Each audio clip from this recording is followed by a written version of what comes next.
Ito guys, ito yung ano ko, yung sinasabi kong number one day of vlog natin guys. So ito nga, so I gonna visit my parents nga. Ito guys, binisit ko sila guys kasi super namimiss ko na yung aking mama at tatay guys. That's why, ito, binisit natin sila.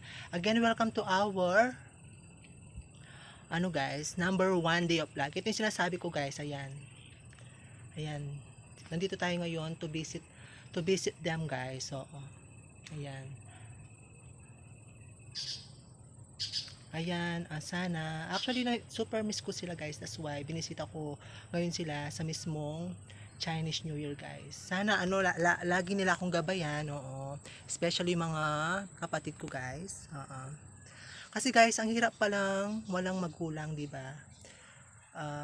Yung parang kapag may gusto kang sabihin, ganon, ano, hindi mo na masasabi kasi yun nga, wala na. Ayan, super miss ko na sila. That's why binisita ko sila ngayon. Oo. Ayan guys. So, ayan, welcome to our number one day of vlog guys. Ayan. Ayan guys. Binisit natin sila. Yung mama ko at ang aking tatay. Ayan. Alam ko guys, kahit wala na sila, alam ko, ginagabayan pa rin nila kami. Oo.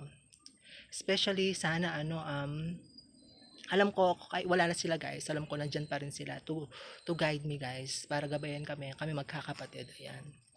Ayan guys. So, ayan nga. So, finally, yung sinasabi ko na number one day of vlog natin guys ay natutupad. Ayan, natupad na guys. Ayan, sana ha, wish ko gabayan ako ng parents ko guys na sa, yan, mga goal ko at plan ko sa buhay ay matupad, kanon, noon. Ayan guys.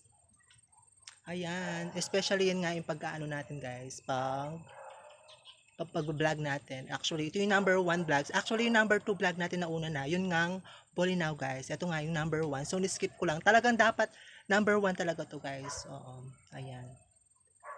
Ayan. I gonna miss my parents so much kay my mama and papa. Ayan sila guys.